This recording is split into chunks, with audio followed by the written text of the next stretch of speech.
নমস্কাৰ শ্ৰদ্ধেয় ৰাইজ কেইটামান কথা ৰাইজৰ আগত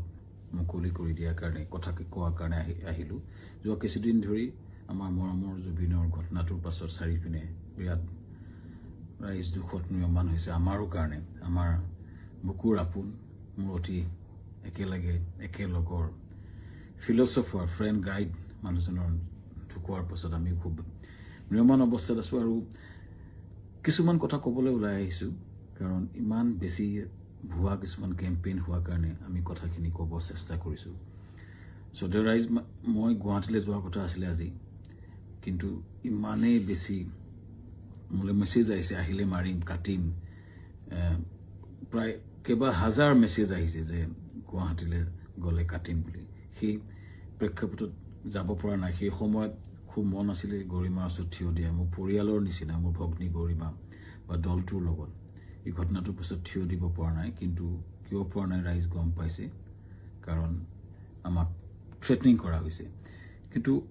আচলতে জুবিন গাৰ্গক মৃত্যুত আমি দুখী নেকি এই কথাখিনি খুব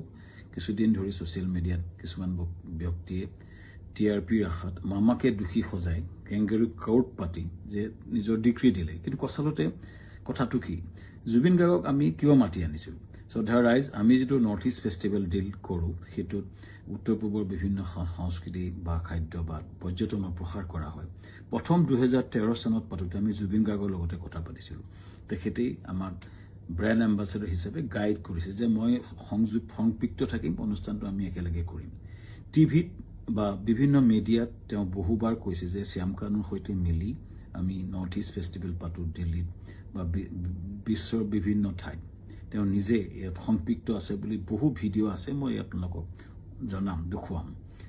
এই ব্যক্তিজন আমি যেতিয়া বাহিৰত অনুষ্ঠান য'তে কৰোঁ আমি তেখেতৰ পৰা আলোচনা কৰোঁ আৰু যিহেতু আমাৰ ব্ৰাণ্ড এম্বাছাডৰ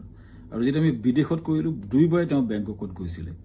আৰু এইবাৰো যেতিয়া আমি ছিংগাপুৰত কৰিবলৈ গ'লোঁ তেখেতক আমি ক'লোঁ যে ছিংগাপুৰত কৰিব বিচাৰিছোঁ চ' আমি ক'লোঁ এনেকৈ কৰিব আমাৰ গোটেই প্ৰগ্ৰেমটো এনেকুৱা হ'ব তেখেতক ক'লোঁ যে তুমি যাবা নেকি তেখেতে ক'লে যাম মই যাম মোৰ লগত মোৰ ভাতৃ সন্দীপনক লৈ যাম আৰু মেনেজাৰ সিদ্ধাৰ্থ যাব আৰু আমাৰ শেখৰ যাব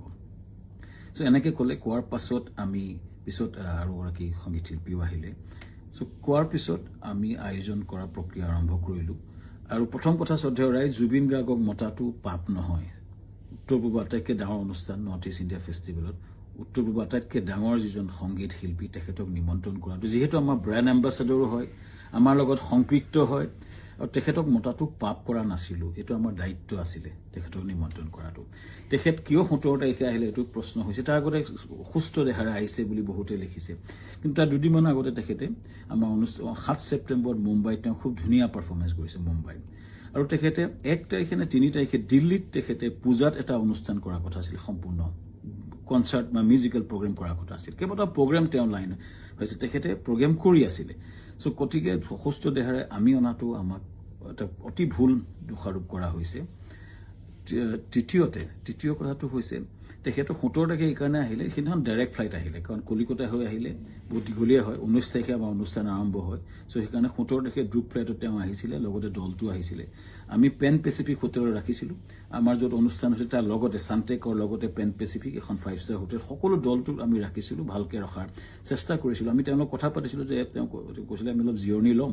আৰু 19 তাৰিখে তেওঁ আৰম্ভণি অনুষ্ঠানত তেওঁ থাকিব আৰু 20 তাৰিখে তেওঁ দুটামান গান গাব ভূপেন হাজৰিকাৰ এটা ট্ৰিবিউট দিব এইটো আলোচনা আমাৰ হৈছিলে পিছত 18 তাৰিখে দিনাখন 19 তাৰিখে আমাৰ অনুষ্ঠান আছিলে 18 তাৰিখৰ দিনাখন আমি তেখেতক খবৰ কৰিতে শুই আছিলে আমাৰ বহুত বিভিন্ন উত্তৰ পূৰ্বৰ মানুহ আছিলে তেওঁৰ লগত তেওঁ ভায়েক আছিলে আৰু তেওঁ সিদ্ধাৰ্থ আছিলে মেনেজাৰ আৰু দল আছিলে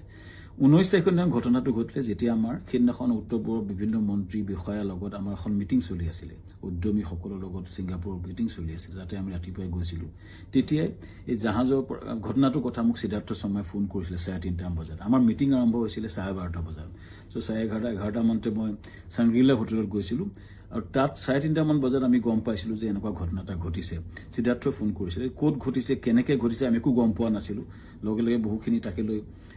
ফোন আহিছিল কিন্তু মই উত্তৰ দিব পৰা নাছিলোঁ আচলতে ইমান ডাঙৰ ঘটনাটো আমাৰ মৰমৰ বুকুৰ আপোন মানুহজন এনেকুৱা ঘটনা ঘটিছে কথাটো আমাৰ কাৰণে এটা থটমটৰ নিচিনা হ'ল আৰু লগে লগে আমি দূতাবাসৰ লগত কথা পাতি তালৈ গ'লোঁ আৰু ঘটনাটো হ'ল আৰু এই ঘটনাটোৱে সকলোকে মুখৰে মাত নাইকিয়া কৰিলে আৰু গম পাই লগে আমাৰ অনুষ্ঠানটো বাতিল কৰা বুলি আমাৰ হাই কমিছনে নিজস্বভাৱে ঘোষণা কৰিলে আৰু অনুষ্ঠান তাতে বাতিল কৰা হ'ল তাৰ পিছতো কোনোবাই উলিয়াইছে আমি প্ৰগ্ৰেম কৰি আছিলোঁ বুলি কিন্তু আচলতে আমাৰ ভাৰতৰ ৰাষ্ট্ৰদূতে এইটো ডিক্লেয়াৰ কৰিছিলে অনুষ্ঠানটো সম্পূৰ্ণ বাতিল কৰা হৈছিলে আৰু সেইটো পিছতো আমি টিমটোৰ লগত লাগি কেনেকৈ আমাৰ পাৰ্থিৱ শৰীৰটো গুৱাহাটীলৈ পঠাব পাৰি তাৰ লগত মই কাম কৰিছিলোঁ সিদ্ধাৰ্থৰ লগত আমাৰ মৰ্গত আমাকে যাবলৈ দিয়া হৈছিলে সিদ্ধাৰ্থ আৰু সন্দীপন শেখৰৰ লগত আৰু তাৰপিছতে কেম্পেইনটা আৰম্ভ হ'ল আমাৰ বিপক্ষে সেইদিনা মই কৈ আছিলোঁ যে মৰ্গলৈ যাওঁ বুলি কোনোবাই সেইটো মদ খাবলৈ যাওঁ বুলি এটা কেম্পেইন কৰিলে কোনোবাই ক'লে যে শ্যামকান্ত মহন্তক মানে ধৰি হত্যা কৰিব লাগে এনেকুৱা ধৰণৰ কেম্পেইন আৰম্ভ হ'ল আৰু এটা ভয়ানক আমাৰ বিপক্ষে এটা কেম্পেইন শ্ৰদ্ধা ৰাইজ এটাই মই ক'ব খুজিছোঁ যে আমি গোটেই প্ৰক্ৰিয়াটোত কোনো পধ্যে জড়িত নাছিলোঁ য'ত ঘটনা ঘটিছিলে তাত 12-13জন মান অসমীয়া সমাজৰ লোক আছিলে আৰু বিভিন্ন দলটো আছিলে যেতিয়া ঘটনাটো ঘটিছিল তাৰ বহু দূৰত আমি আছিলোঁ আমাৰ দলটো বহু দূৰত আছিলে চ' আমাক দোষাৰোপ কৰি এই প্ৰক্ৰিয়াটো কিয় কৰা হৈছে কেইজনমান ব্যক্তিয়ে ইচ্ছা কৰি এটা ডাঙৰ কেম্পেইন কৰি পেলাই আমাক বদনাম কৰাৰ বা হত্যা কৰাৰ প্ৰক্ৰিয়া যিটো কৰিছে শ্ৰদ্ধা ৰাইজ তাৰ এটা ন্যায় বিচাৰিছোঁ এতিয়া SIT হৈছে আমি খুব আদৰণি জনাওঁ যি প্ৰশ্ন হয় উত্তৰ দিব বিচাৰিছোঁ কাৰণ আমাৰ ফালৰ পৰা আমি ক'বলগীয়া কথাখিনি আমি ক'ম আমি আদৰণি জনাইছোঁ সঠিক তদন্ত হওক কিন্তু এই যিটো ঘটনা ঘটিছিলে জাহাজখনত বহু দূৰত আমি আছিলোঁ আৰু আমাক এই ঘটনাটোৰ সময়ত এই যিকেইজন ব্যক্তি আছে তেওঁলোকে তাৰ কথা ক'ব পাৰিব কিন্তু আমাক সেই ঘটনাটোৰ সময়ত আমাক সম্পৰ্কে কোৱা আমাৰ একচুৱেলি আমি নাজানিছিলোঁ কিন্তু এটা কথা হয় এই যিটো ঘটনা হ'ল এই ঘটনাটো আমাক সম্পূৰ্ণৰূপে বিধ্বস্ত কৰিছে আমাৰ জুবিন গাৰ্গ আমাৰ কাৰণে আছিলে সাহস জুবিন গাৰ্গ আমাৰ আছিলে ব্ৰেণ্ড এম্বাছাডৰ জুবিন গাৰ্গ আমাৰ অনুষ্ঠানটোৰ মূল হৃদপিণ্ড আছিলে হৃদপিণ্ডজন যোৱাৰ পাছত আমাৰ যি অৱস্থা হৈছে গোটেই দলটোৰে আমাৰ গোটেই বিধ্বস্ত অৱস্থা আমাৰ সকলোৰে আৰু ইয়াৰ পাছত যিটো আক্ৰমণ হৈছে আমাৰ পৰিয়ালৰ ওপৰতো আক্ৰমণ হৈছে ফেক ভিডিঅ' ওলাইছে ফেক ফোন কল ভাইৰেল হৈছে ইমান জুবিন গাৰ্গে এই অনুষ্ঠানটো নিজৰ বুলি আগুৱাই লৈ গৈছিলে তেওঁ অনুষ্ঠানটোৰ গুৰুত্বটো বুজি পেলাই নিজকে আগুৱাই লৈছিলে আৰু সেইজন ব্যক্তিৰ স্মৃতিত আমি বহু কৰিবলগীয়া আছে কিবা যদি জীৱনত কৰিব বিচাৰোঁ জুবিনৰ স্মৃতিত নিশ্চিতভাৱে কৰিব বিচাৰিম কিন্তু এই যিটো অন্যায় হৈছে যিটো মিছা অপবাদ দিছে ন্যায় হওক চৰকাৰক বিচাৰিছোঁ ন্যায় হওক আৰু আমিও ন্যায়ালয়ত যাব লাগিব আমাক দেশত আইন বুলি এটা বস্তু আছে যে